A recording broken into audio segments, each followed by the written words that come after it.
Hello everyone, কেমন আছো তোমরা সবাই? আশা করি তোমরা সবাই সুস্থ আছো এবং ভালো আছো। আমরাও সবাই ভালো আছি। তো জানো তো, আজকে সকাল সকাল না নিজেই ঘুম ভেঙে গেছে। অন্য দিন মা বা বান্ধবীরা ফোন করে এক্সারসাইজ করার জন্য, তো আমি না উঠে গেছি 5:30টার সময়। তো এক্সারসাইজ যাই হোক আজকে করলাম, করে তারপরে দেখো একটুখানি হচ্ছে মানে ফ্রেশ হয়ে নিয়েছি, নিয়ে আর কি এক্সারসাইজটা করব। তো তার আগে আমি একটু জানলা দরজাগুলো খুলে দিলাম। আর আজকে ওয়েদারটা দেখছি কি একটু মেঘলা মেঘলা, মানে রোজ কিন্তু 6টার সময় মানে একটু মানে আলো আলো বেশ স্পষ্টই হয়ে যায়। তো যাই হোক আমি ভাবলাম হয়তো বেলার দিকে বৃষ্টি বৃষ্টি হবে নাকি। তো তারপরে রোজকার মতো আমার এক্সারসাইজ হয়ে গেছে। তো আজকে এক্সারসাইজটা খুব একটা বেশি করিনি, কারণ স্যারের ওখানে অনলাইনে যেহেতু এক্সারসাইজ হয়, স্যারের ওখানে জানো তো কারেন্ট ছিল না। তো আমি স্যার রেগুলার বেসিক যে এক্সারসাইজগুলো করায় সেগুলোই করছিলাম। অন্য সবাই করছিল, আমি আমার মতো করে করছিলাম।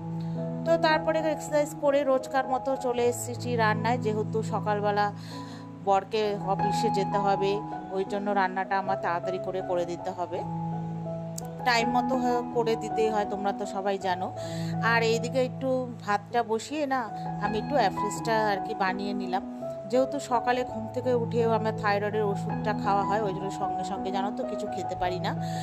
তো সেই জন্য একটু পরে মানে 1-1.5 ঘন্টা বা আধ ঘন্টা পরে কিছু খেতে হয়। তো ওই দিকে অ্যাফ্রেসটা বানিয়ে নিলাম, আর এইদিকে হচ্ছে প্রেশারে হচ্ছে ডাল করতে সিটি দিতে বসিয়েছি, আর ভাত। তো তারপরে আর সেরকম কোনো ভিডিও তোমাদের সাথে ক্লিপ নেওয়া হয়নি। তো সরাসরি এখানে আমার 2 রকমের রান্না হয়ে গেছে। নিজের জন্য করেছি পটল ভাজা, ডাল, আর আগের দিনের ওই যে মাছের মাথা দিয়ে, যে ইলিশ মাছের মাথা দিয়ে যে সবজির তরকারিটা করা হয়েছিল সেটা জানো তো রয়েছে। তো সেটা একটু গরম করে নিয়েছি, আমার দুপুরে খাওয়া হয়ে যাবে। আর বর আর মেয়ের জন্য করেছি তোমার ডিম দিয়ে, মাছের ডিম দিয়ে হচ্ছে আলু দিয়ে তরকারি। তো বর এখনো ঘুম থেকে ওঠেনি, একটু চায়ের নেশা লাগছে। তো কি করব, এই জন্য আবার বানিয়ে নিলাম আরেকবার অ্যাফ্রেস। তো এবার অ্যাফ্রেসটা একটু খাবো, তারপরে হচ্ছে বরের টিফিনটা গোছাবো। আমি সব কিছু গুছিয়ে ঠুছিয়ে দিয়ে তারপরে হচ্ছে যদি হাজব্যান্ড থাকতে থাকতে কাজ হয়ে যায় তো করব, আর না হলে হাজব্যান্ড অফিস বেরোনোর পর ঘরের সব কাজ করব। তো চলো আজকে কি কি রান্না করলাম তোমাদের সাথে শেয়ার করে নিই। করেছি ভাত, আলু পটল ভাজা, এই ইলিশ মাছের ওই কালকে তরকারিটা ছিল ওটা আমার জন্য গরম করেছি, আর করেছি চিংড়ি মাছ দিয়ে মুগ ডাল, আর ওই বড়ার তরকারি মাছের ডিমে।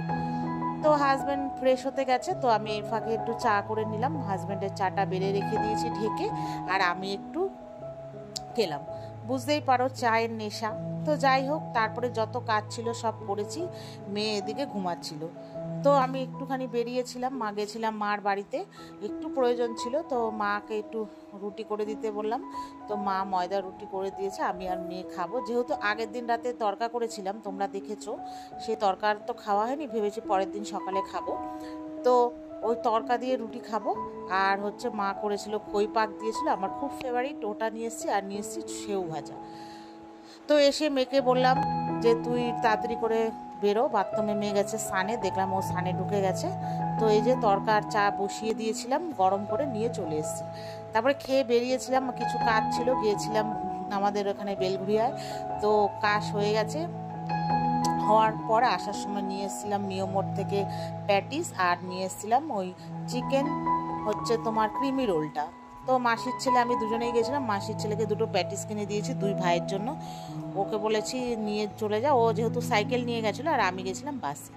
তারপরে জানো তো আর কোনো ভিডিও করিনি। এটা হচ্ছে সন্ধেবেলায় অ্যাফ্রেস নিলাম একটু, আর মেয়ের না প্রচণ্ড পেটে যন্ত্রণা হচ্ছিল, আমি বললাম অ্যাফ্রেস খা কমে যাবে। তো অ্যাফ্রেস খেয়ে তারপরে মার বাড়ি এসেছি। তো ভাই আনলো চপ, তো খেলাম, খেয়ে বাড়ি চলে এসেছি। চলো টাটা।